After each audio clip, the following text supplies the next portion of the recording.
Rape के आरोपी पर लगातार एक्शन जारी है। तो आरोपी मोइन खान की बेकरी को सील करने के बाद अब ढाया जा रहा है बुलडोजर एक्शन। आरोपी मोइन खान के घर जब बुलडोजर पहुंचा वो तस्वीर भी हमने आपको दिखाई और किस तरह से अब पीला पंजा इस बेकरी उस घटनास्थल पर जहां पर बच्ची के साथ कुकृत्य होता जा रहा था उस पर किस तरह से बुलडोजर चलता नजर आ रहा है उसकी तस्वीर भी।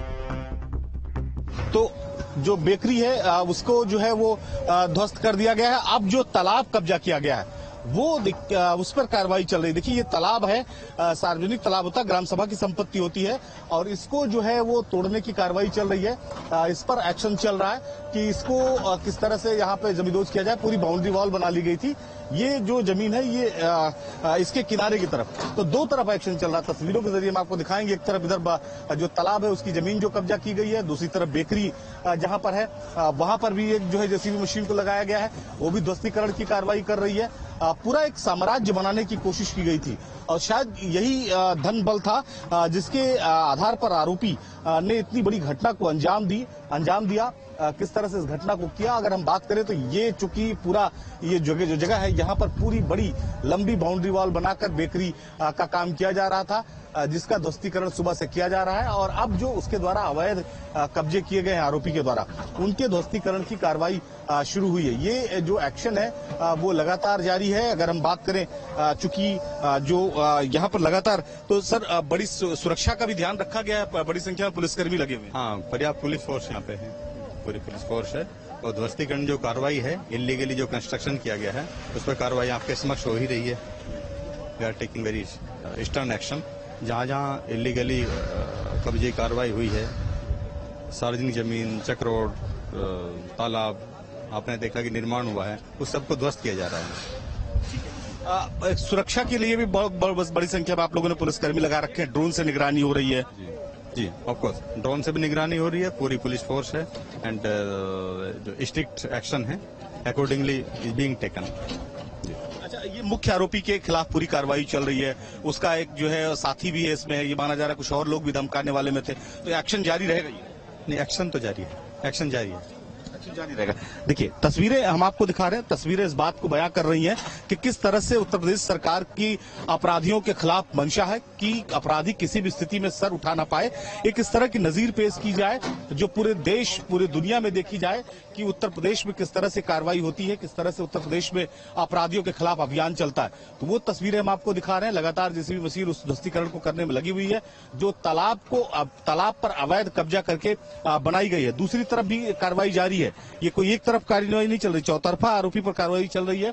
दूसरी तरफ जो बेकरी की जो जगह है जहां पर बेकरी बनी थी उसकी बाउंड्री वॉल के ध्वस्तीकरण का काम चल रहा है। बताया जा रहा है कि एक दलित की जमीन थी जिस पर अवैध तरीके से कब्जा किया गया था।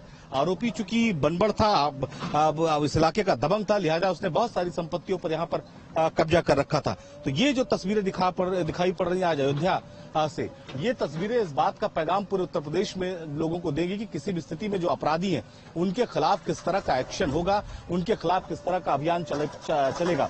मुझे लगता है कि लगभग 2 से जो है 3 बीघे के आसपास जमीन जो है वो बेकरी की होगी और लगभग उतनी ही जो है 1 से 1.5 बीघे के आसपास जमीन जो होगी वो तालाब की होगी जो कब्जा किया गया था। तो बेशकीमती जमीन थी, गांव के एकदम किनारे ही है जो मुख्य सड़क है उससे, और शायद यही वजह है कि इसको कब्जा किया गया, बाकायदे इस पर अस्थायी बाउंड्री वॉल बनाई गई। अब जिसके ध्वस्तीकरण की कार्रवाई चल रही है। इस पूरे मामले में अगर हम तस्वीरों की बात करें तो जो आरोपी है उसने जो है वो चक्रोड की भी जमीन कब्जा की थी, तालाब की जमीन भी कब्जा की थी और गांव के ही एक व्यक्ति की जमीन कब्जा की थी। तो उसके ध्वस्तीकरण की कार्रवाई चल रही है कि जो अवैध तरीके से संपत्ति इकट्ठा की गई है, संपत्ति का कब्जा किया गया, उस पर किस तरह का एक्शन आप देख रहे हैं। ये दाहिनी तरफ जो पूरा ग्राउंड है, इसी ग्राउंड के अंदर वो बेकरी थी, इसी को घटना स्थल भी बताया गया है, घटना स्थल का नाम दिया गया है, जगह का जिक्र किया गया है। तो इस पूरे जो ये पूरी रोड है ऐसा लग रहा है सेपरेट की उसके लिए बनी हुई थी ये चक्रोड और पूरा घर उसका यहीं से शुरू होता है, तो ऐसा प्रतीत होता है। फिलहाल अभी जो है बहुत सारे मामलों में जो पैमाइश शुरुआती दौर में की गई थी उसका नतीजा आप देख रहे हैं। प्रशासनिक जो अफसर थे उन्होंने इस बात को तय किया कि ये अवैध तरीके से जो निर्माण हुआ है इसके ध्वस्तीकरण की कार्रवाई होगी। तो सुबह से लगातार बड़ी संख्या में पुलिस बल और यहाँ पर जो प्रशासनिक अफसर हैं वो मौजूद हैं। कोशिश ये है कि ध्वस्तीकरण की कार्रवाई आज पूरी कर ली जाए। जहां जहां भी अवैध कब्जा है उसके आप देखिए किस तरह से तालाब बिल्कुल स्पष्ट दिखाई पड़ रहा है कि तालाब के बीचों बीच ये पूरी जो बाउंड्री वॉल है वो बनाकर तालाब को कब्जा किया गया है। बाद में इसमें मिट्टी पटवाकर इसे एक प्लॉट का रूप दिया गया है। तो वो एक्शन जो है वो जारी है। प्रशासनिक अमला भी देखिए लगातार जेसीबी के साथ इस बात की निगरानी कर रहा है कि कहीं भी कोई कोर कसर न रह जाए। यानी जो भी अवैध कब्जा है, अवैध संपत्ति है सरकार की या किसी ग्रामीण की, वो उसको दोबारा वापस मिल सके, उसको लेकर ये एक्शन चल रहा है। गांव के बाहर जो मुख्य मार्ग है अयोध्या सुल्तानपुर, वो वहां से पुलिस ने लोग बैरिकेड कर रखा है कि कोई अराजक तत्व अंदर न आए और किसी भी तरह की कार्रवाई में जो चल रही है उसमें व्यवधान न हो। तो वहां से पुलिस बल लगाया गया है और पूरे गांव को एक छावनी की तरह जो है तब्दील कर दिया गया है। जो बड़ी संख्या में पुलिसकर्मी मौजूद है। तो जो नक्शा जो देखिए पैमाइश जो की गई थी वो देखिए तस्वीरें हम आपको दिखा रहे हैं कि जहां इस बात का निशान लगाया गया था कि यहां तक अवैध कब्जा है वहां तक की कार्रवाई की जाएगी। वो पेपर से लगातार इस बात को देख भी रहे हैं। जो रिपोर्ट प्राथमिक बनाई गई थी उसके हिसाब से जो नापजोख की गई थी, तो जेसीबी के ठीक उस तरफ जो प्रशासनिक अधिकारी हैं वो मौजूद हैं और वो इस बात को तस्दीक कर रहे हैं कि जितना निर्माण अवैध है उतना तोड़ दिया जाए। तो वो उसको लेकर वहां पर काम चल रहा है और जेसीबी जो है वो लगातार ध्वस्तीकरण की कार्रवाई में लगी हुई है। 2 जेसीबी थी और तीसरी को बुलाया गया था। जो है वो अगर दोनों जेसीबी में कोई समस्या आती तो तीसरी जेसीबी का इस्तेमाल किया जाएगा, बैकअप में रखा गया था। जो ध्वस्तीकरण की कार्रवाई है वो उसमें किसी तरह की बाधा न आए, तो इसका विशेष ध्यान दिया गया है। और सुबह से अगर हम कहें तो ये पूरा गांव जो है वो छावनी में तब्दील है कि किसी भी स्थिति में अपराधी के खिलाफ जो कार्रवाई है, जो एक्शन है, उसमें कोई कोर कसर न रह जाए। तो तस्वीरों के जरिए हम आपको दिखाते हैं कि किस तरह से जो बेकरी है उसके ध्वस्तीकरण की कार्रवाई की गई है, किस तरह से बेकरी को जमींदोज किया गया है। सुबह के वक्त ही परिवार वालों के आरोपी को बोल दिया गया था कि बेकरी के अंदर जो भी सामान है उसे निकाल दिया जाए, क्योंकि जो प्रशासन है उसकी तरफ से ध्वस्तीकरण की कार्रवाई चलेगी।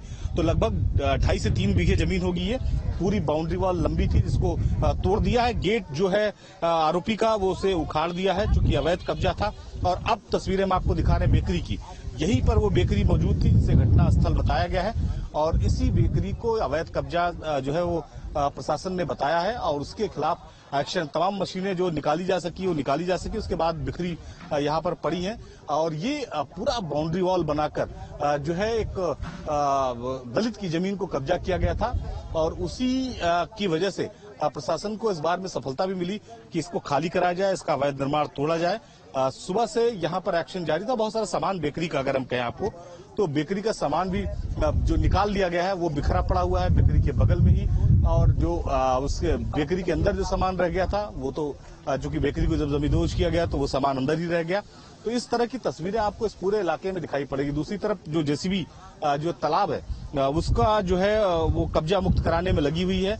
बहुत स्पष्ट रूप से दिखाई पड़ रहा है। बहुत समझने की जरूरत नहीं है कि जो ये बाउंड्री वॉल तोड़ रही है जेसीबी, ये तालाब के बीचों बीच बनी हुई है। तालाब की जमीन को कब्जा करके बनाया गया है और उसी का जो है वो वजह है कि जो प्रशासनिक टीम है वो इसको खाली कराने के लिए लगी हुई है। और इस तरह के जो सड़क से लगे हुए प्लॉट होते हैं इनकी कीमत बहुत होती है और आरोपी को ये बात बखूबी पता थी कि वो उसकी दबंगई इस कदर थी कि कोई गांव में उसके खिलाफ आवाज नहीं उठा पाता था। तो वो तस्वीर हम आपको दिखा रहे हैं कि किस तरह से मुख्यमंत्री के निर्देश के बाद इस पूरे मामले में तेजी से कार्रवाई शुरू हुई। मुख्यमंत्री ने साफ कहा था कि जो भी आरोपी हो, किसी भी दल का हो, किसी भी समाज का हो, किसी भी मजहब का हो, उसके खिलाफ जो है वो एक्शन होगा। अगर वो कोई आरोप कोई अगर घटना को अंजाम देगा तो इसी तरह की तस्वीर दिखाई पड़ेगी। और आपने इससे पहले भी देखा कि बहुत सारे ऐसे जो है वो घटनाएं हुई जिनमें इस तरह की बुलडोजर की कार्रवाई हुई और एक नजीर पेश करने की कोशिश की गई कि अपराधियों के लिए उत्तर प्रदेश में कोई जगह नहीं है। जिसके दिमाग में भी अगर हो कि वो कोई घटना को अंजाम दे सकता है, उत्तर प्रदेश की कानून व्यवस्था को चैलेंज कर सकता है, तो कम से कम वो भूल जाए, सपने में भी उसे ये समझ में आए। तो शायद आरोपी इस इलाके में काफी लंबे समय से रह रहा था, उसका चूंकि गांव था, यहाँ पर धीरे धीरे धन बल के आधार पर जो है उसकी दबंगई बढ़ती चली गई और दबंगई के आधार पर ये पूरा कब्जा, सोचिए ये लगभग 2 से 2.5 बीघा जमीन किसी दलित की है और उस पर कब्जा करके अस्थायी निर्माण कर दिया। तो बहुत लंबे समय से वो इस तरह के कामों में लगा हुआ था और अब उसका आखिरी समय शायद आ गया, तभी उसने उत्तर प्रदेश की कानून व्यवस्था को चैलेंज किया। एक नाबालिग बच्ची के साथ उसने जो है वो घटना को अंजाम दिया। तो उसके बाद जब इस पूरे मामले की जानकारी मुख्यमंत्री तक पहुंची तो उसके बाद ये एक्शन की तस्वीरें आपको दिखा रहे हैं हम। सुबह से यहाँ पर बुलडोजर की जो गड़गड़ाहट है वो सुनाई पड़ रही है। अब लेकिन धीरे धीरे जब वो कार्रवाई लगभग हो चुकी है तो वो जो गड़गड़ाहट की आवाज थी वो धीरे धीरे शांत होती हुई दिखाई पड़ रही है, क्योंकि बेकरी जो है वो तोड़ दी गई है। जो अवैध निर्माण चिन्हित किया गया था वो चिन्हित किया गया था, तो उस को महिला सुरक्षा में सेंध लगाने वालों को बख्शा नहीं जाएगा, ये मुख्यमंत्री ने कहा था। और देखिए उसकी सटीकता और उसकी